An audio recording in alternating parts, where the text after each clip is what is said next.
Ladies and gentlemen, we now have the privilege of getting to know one of our judges a little bit better. Would you please welcome to the stage Major General the Honourable Michael Jeffery.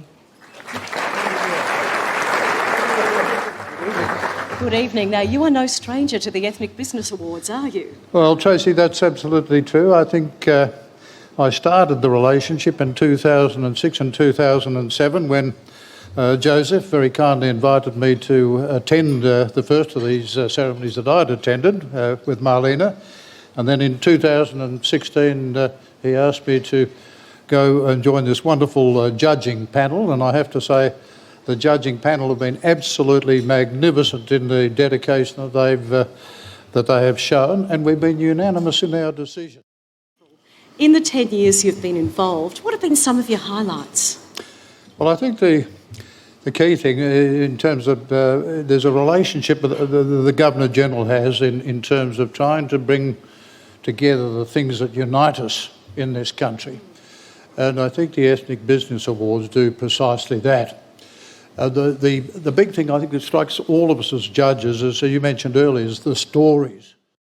And just about every one of those stories has something to do with great courage in adversity, whether it's people coming over on refugee boats when they were getting here, whether it's people coming here without language skills, with no money, sometimes families separated, and somehow they seem to be able to develop the drive and the initiative and so on to get a small business going.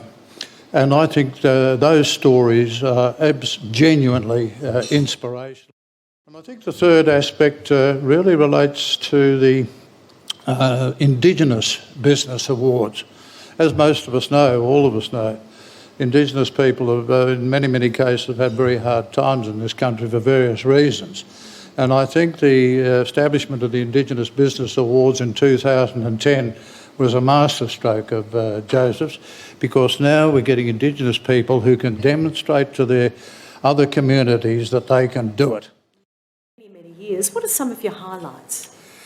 Well, I think the highlights, of course, are the stories, because just about every story that you as you'll hear tonight, have been stories where people have come from very difficult hard circumstances, particularly if they're immigrants, and perhaps where they haven't had education, no money, families broken up, very sad circumstances in home countries, and they come to this country, and what do? They get themselves educated by working 12 hours and then going off to night school or to university. Then they have a shot at establishing a business. They have to learn a language, and they do it. Every single one of them do it. And to me, that's the inspiring thing. And if I had my druthers, I'd like to see the whole of the Canberra Press Gallery here on these occasions to listen to these inspiring stories and get it out widely to the community, because SBS does a great job. But let's get